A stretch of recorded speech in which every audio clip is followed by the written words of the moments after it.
Andrea Petkovic, thank you so much for being with us on wearetennis.com. It is so good to see you back in tennis. Thank you.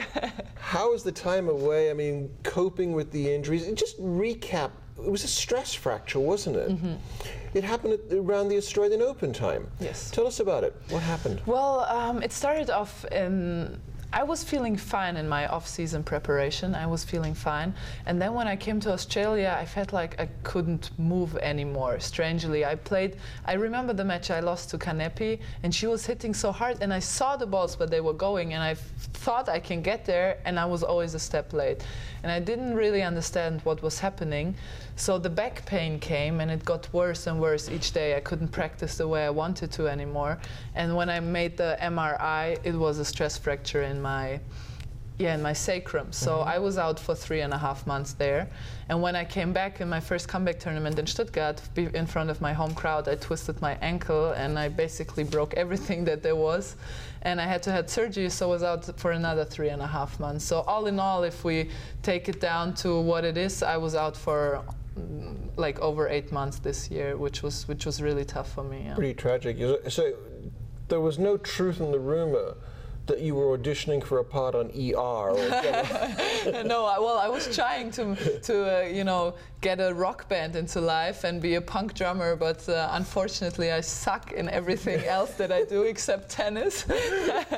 So that was not the kind of life that was waiting for me. No, but I was just going to rehab every day, and it was a really tough time. I had It's depressing. Yeah, what's depressing, and I think I really had a depression sort of, because normally when I wake up in the morning, I'm like, okay, what are we doing? It doesn't matter if I have a day off or if I practice or if I play match. I'm like, okay, let's go. So I play match, great. Let's do this, let's warm up. And I had like more days in this year where I was waking up in the morning thinking, I really don't want to get out of bed. I just want to stay here. I don't want to go to the rehab with the 80 years old grandmas and do one exercise over and over for 4 hours, and this watch is just not moving. Why is it not moving? Let me get out of here. So it was a new experience for me. It was like not being happy. What is this? I never had this before. I was always satisfied with my life, and I think it really was a process for me and a development, and I hope I got out of it as a different person, definitely. I don't know if it's a better person, but definitely a different person. What were the grandmas saying? Well, the grandmas were like, oh, and the funniest thing was I was really struggling with my injuries, and the grandmas were telling the physiotherapist in the rehab, like, well, some people here, they don't even look really injured. There is this girl, for instance, she's doing all this exercises, she doesn't look injured, she looks healthy, perfectly healthy to me. Well, I'm healthy to lead a life as a 80-year-old grandma, but I'm not healthy to play professional tennis player. So that was tragic. Absolutely. So I believe you went away. You went to the Maldives. I went to the Maldives for 2 weeks by myself. Best vacation ever. What would you do for 2 weeks in the Maldives on your own? Nothing. And that was the best part of it. Well, I did a lot of thinking. I did a lot of recap of about my career, what I was doing right, what I was doing wrong, what I could do better maybe in order to avoid these injuries.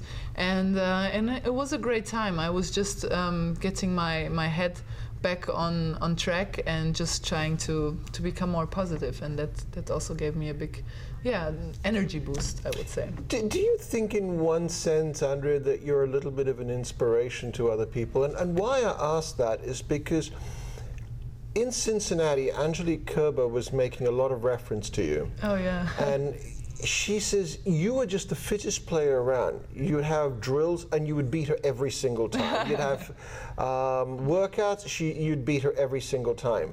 And that rubbed off onto her. So yeah. I guess in one sense you're a role model and an inspiration to others. Well, I don't know if I'm that. I'm just trying to live my life to the fullest and just always get the best out of me and out of myself. And I love Angelique. We've been friends for forever, and I saw her when she was last year when she was not winning matches. I saw her and I knew what a kind of player she is, and I was practicing with her and I was asking myself, how is she not winning matches? She's one of the best players in the world.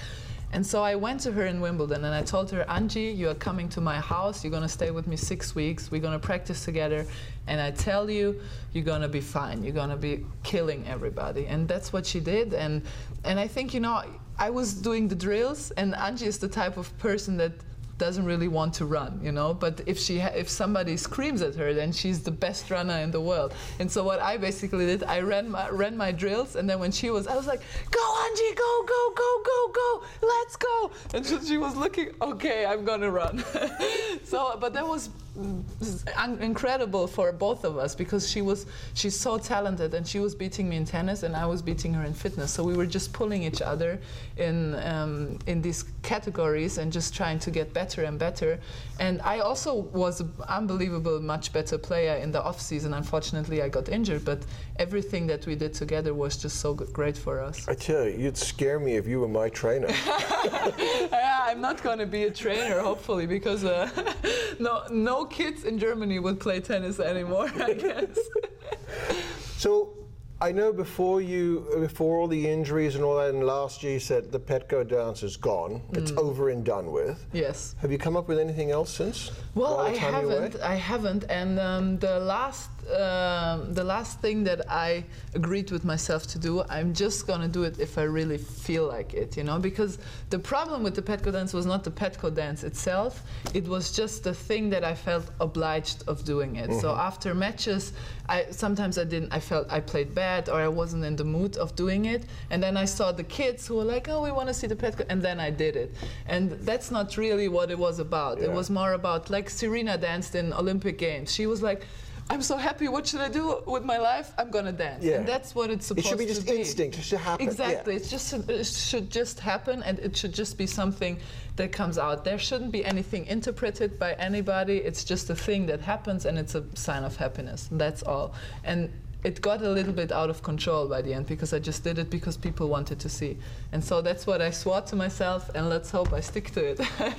You're so popular with the fans, and you know, I know it could be a little bit embarrassing to hear something like that, but it's true. It's almost like, as a mutual friend of ours said, it's like you're the new Kim Clijsters. Oh, what? No, they clearly don't know me. I have a black soul, guys. I'm gothic. I'm bad. I'm mean. That's what I try to be, but obviously not working out, I guess. Do you think you've been given another chance with this comeback? Oh yeah, definitely. I figure like this is my last chance, because I have so many other things in life that I want to try, that I want to do, and I don't want to play tennis forever. Actually, what I said for myself, I want to quit after the Olympics 2016, because Olympics is a big goal of mine.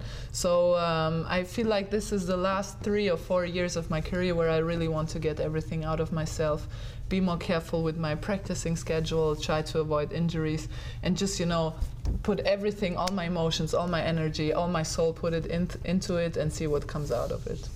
On that note, Andrea Petkovic, das ist gut und fantastisch. Dankeschön. Dankeschön. Danke.